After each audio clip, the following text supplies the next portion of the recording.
counting subsets on a set, combinations. Let us start with the following definition. An R combination of a set of n elements is a subset of R of the n elements.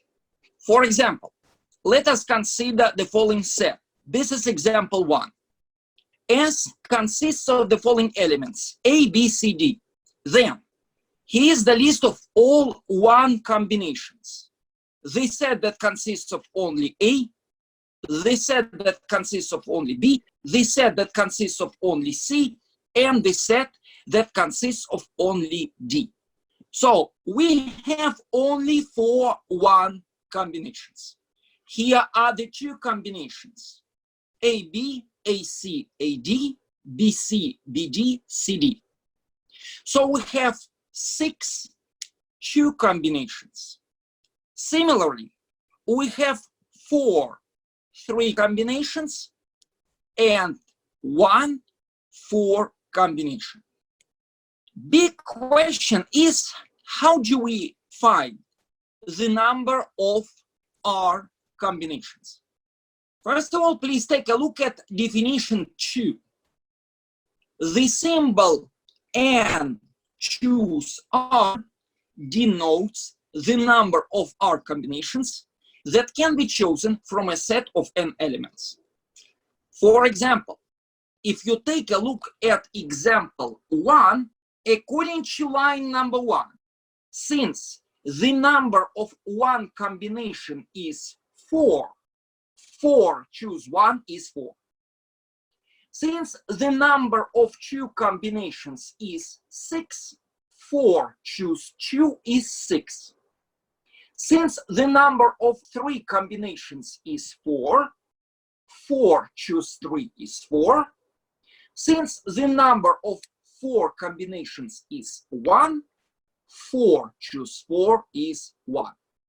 So, in order to come up with the results in example 2, we just count the number of R combinations in example 1.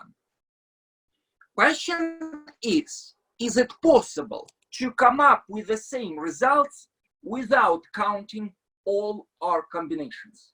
The answer is yes. Please take a look at the following theorem. Suppose n and R are non-negative integers and R is lesser or equal to n. Then n choose R is n factorial divided by R factorial times n minus R factorial. For example, please take a look at example 3. 4 choose 2, according to the theorem, is equal to 4 factorial divided by 2 factorial times 4 minus 2 factorial. 4 minus 2 is 2, and then either we evaluate top and bottom directly, or we write 4 factorial as 1 times 2 times 3 times 4. We write 2 factorial as 1 times 2, and after the cancellation of 1 times 2, we get 3 times 4 over 1 times 2, which is 6. Now, of course, you may ask me a question, which approach is better?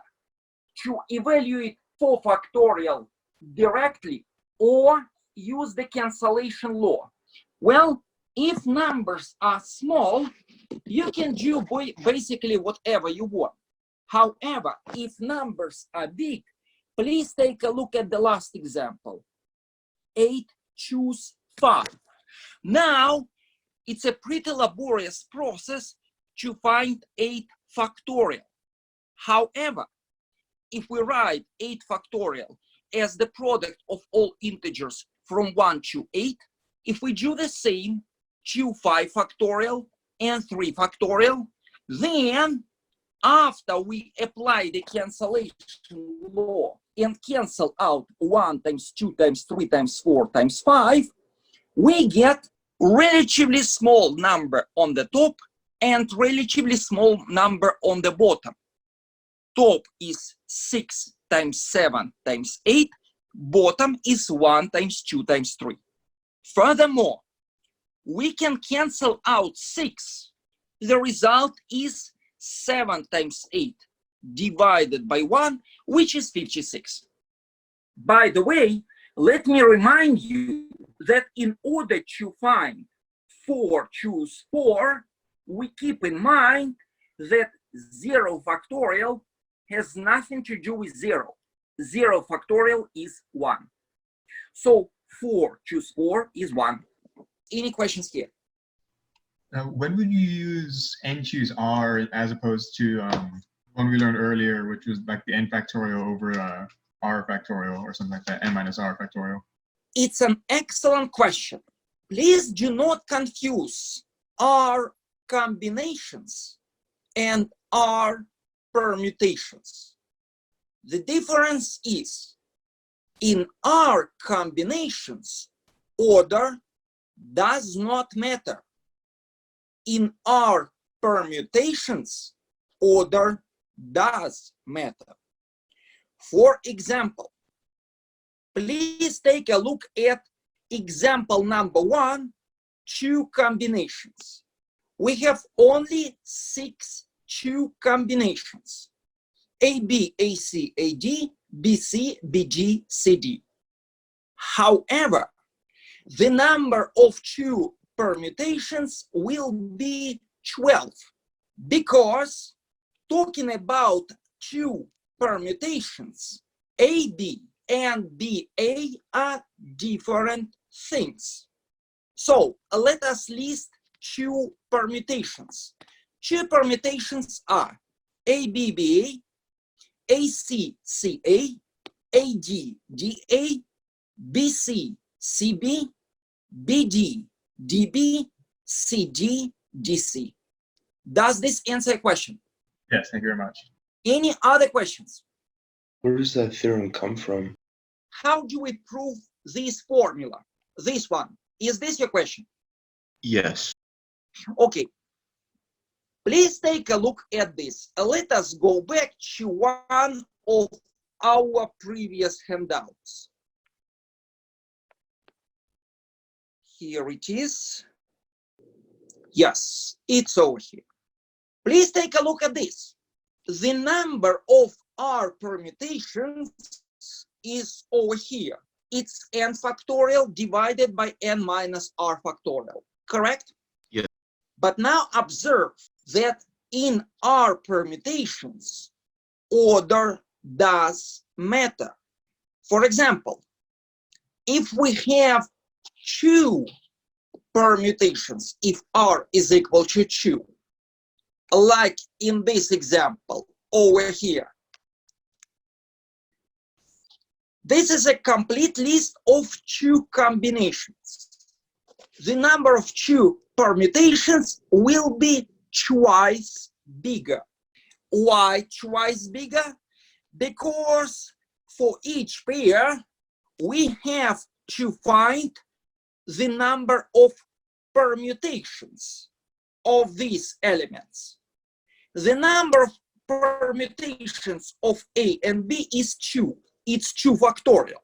So basically, in order to deduce 2 permutations from 2 combinations, we multiply 6, the number of 2 combinations, by 2 factorial, because 2 factorial is the number of permutations of 2 objects. Similarly, the number of 3 combinations is 4 here. In order to find the number of 3 permutations, we multiply 4, the number of 3 combinations, by 3 factorial, which is the number of permutations of 3 objects. In general, in order to deduce this formula from this one, we divide the number of R permutations by R factorial. We get exactly what is written here, or which is the same if we multiply the number of R combinations by R factorial, we go back to this formula. Does this answer the question? Yeah, so basically each combination has R factorial orderings. Is that what it is? Yes.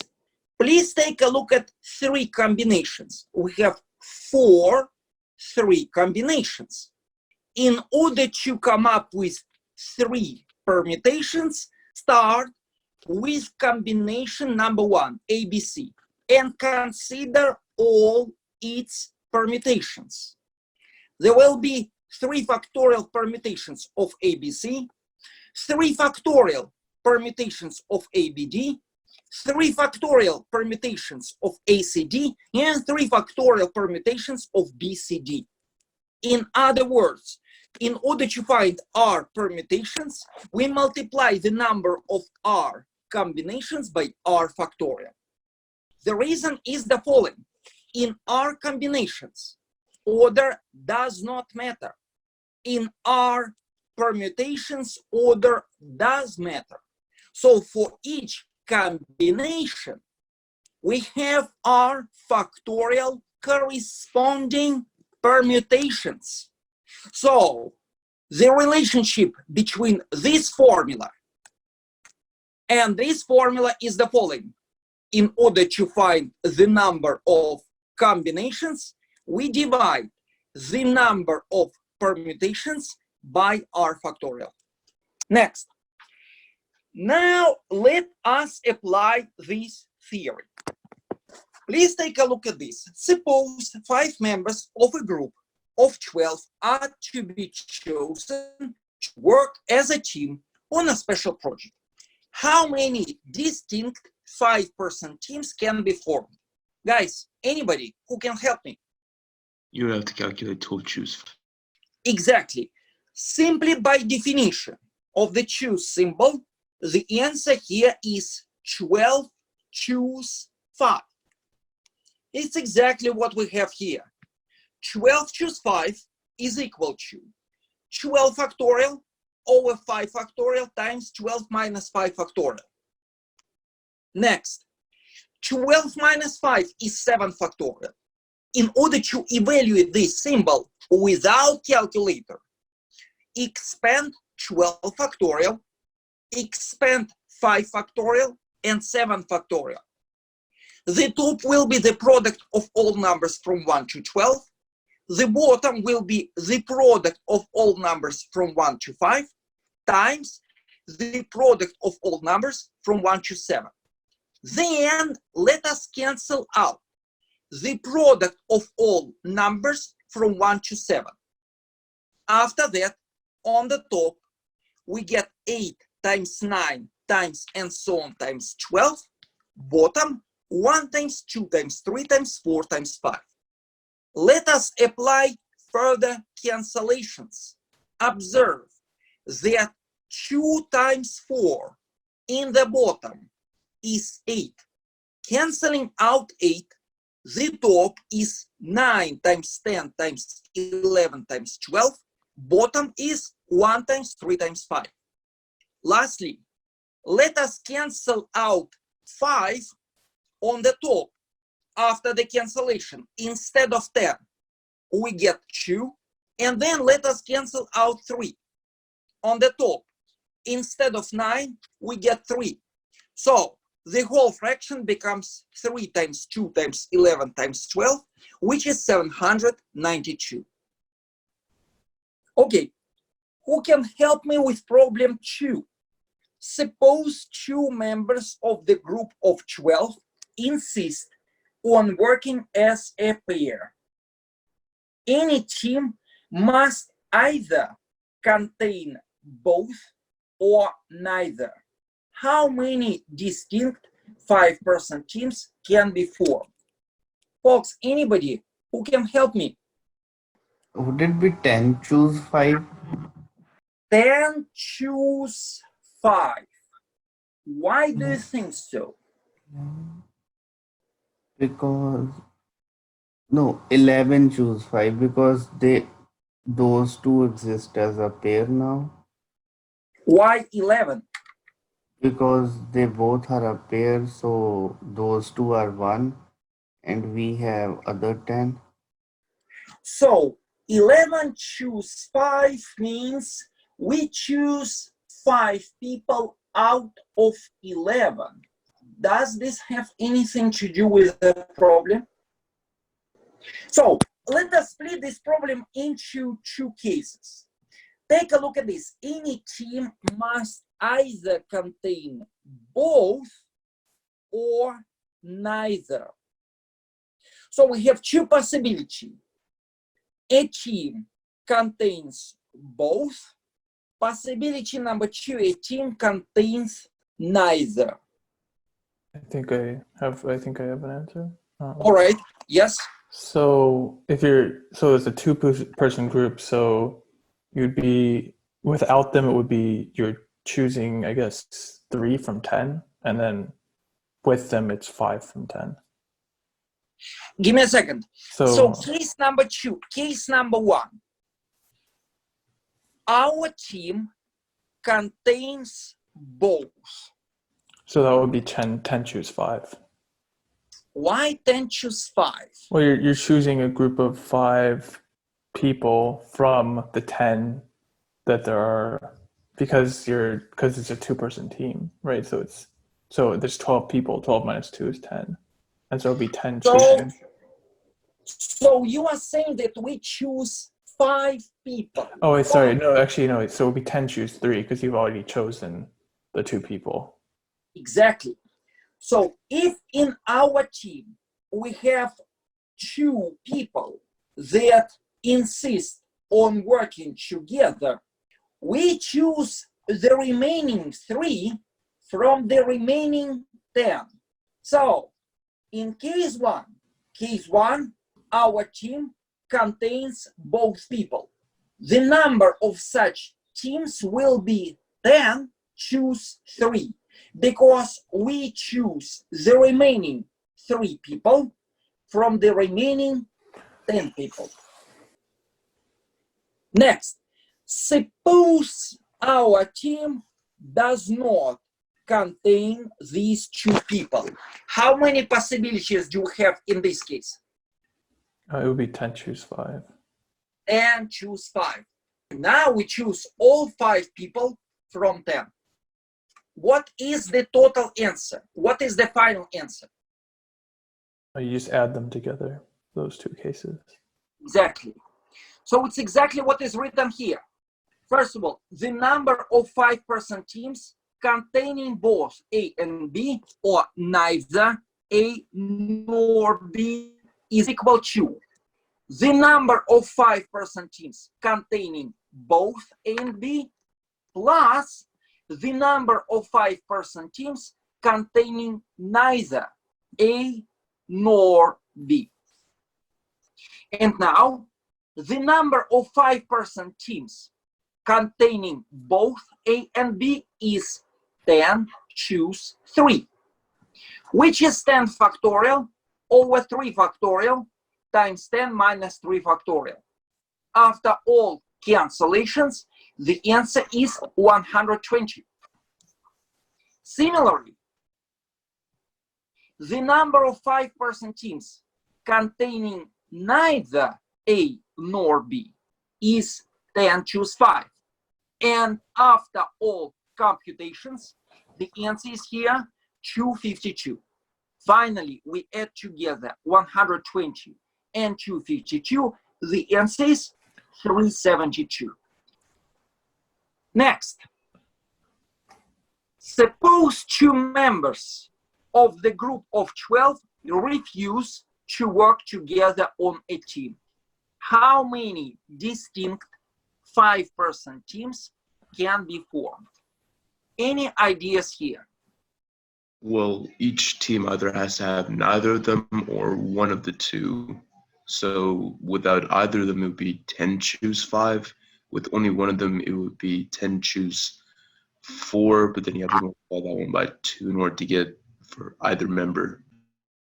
Absolutely. So please take a look at this. Actually, the easiest way to solve this problem is to use the difference rule.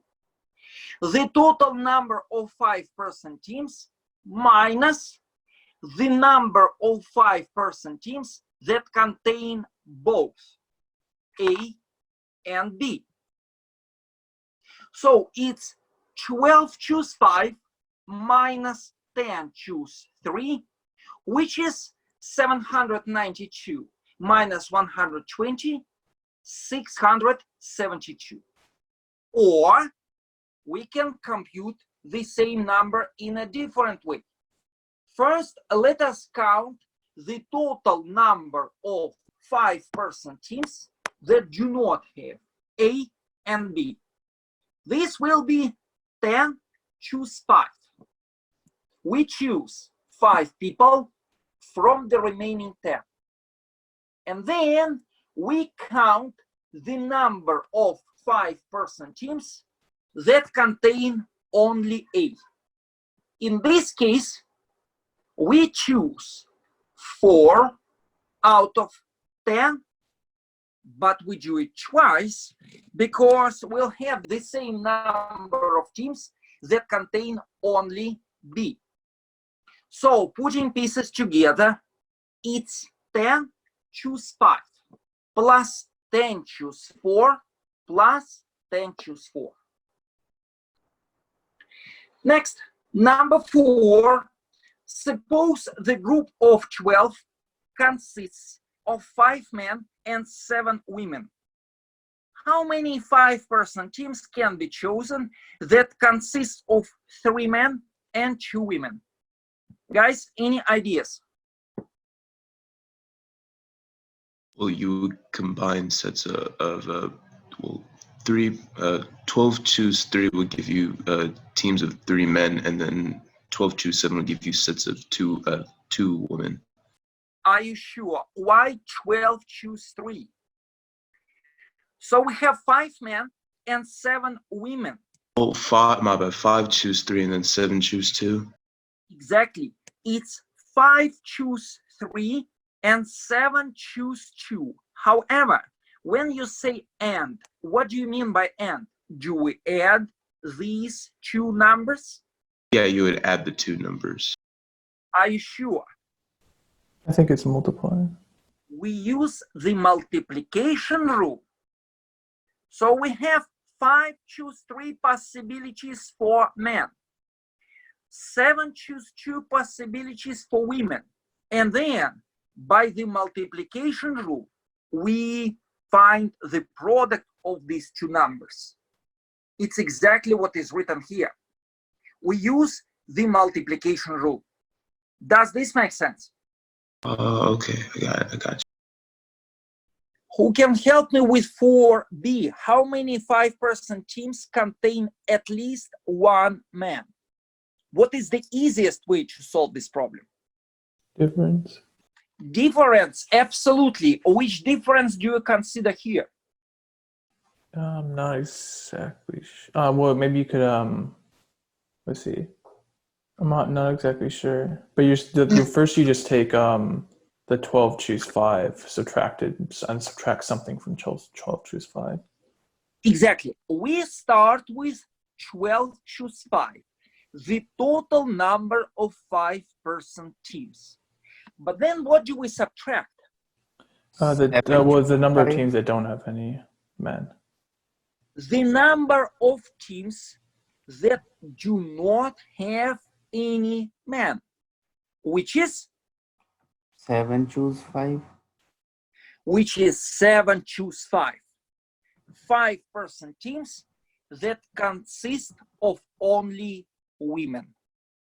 It's exactly what we have here. In B, 12 choose 5 minus 7 choose 5. 192 minus 21 is 771. Lastly, how many 5-person teams contain at most 1 man? What do we do here? Would that be 12 choose 5 minus 5 choose 4? 12 choose 5 minus Minus 5 choose 4? minus 5 choose 4. What is 5 choose 4? I was thinking it was the number of teams consisting of 4 men, but that wouldn't be enough for that. Note that here at most 1 man means no man or 1 man. There are 2 possibilities. Oh, would that be 7 choose 5 plus 7 choose 4? 7 choose 5 means only women plus 7 choose 4, exactly 1 man and 4 remaining women. However, observe that we multiply 7 choose 4 by 5 choose 1. So it's a combination of 2 rules, addition rule and multiplication rule. 7 choose 5 is the number of ways we can select 5 women out of 7 women. However, over here, we select 4 women out of 7, but then we have 5 possibilities for men. 5 choose 1 possibilities for men, which is 5, times 7 choose 4 possibilities for women. Here is the answer. Any questions here? You have to include that 5 choose 1 because it's every one of them is a different person, so it would be a different combination, right? Exactly. We have 5 men. We select 1 man out of 5. Does this make sense? Yeah.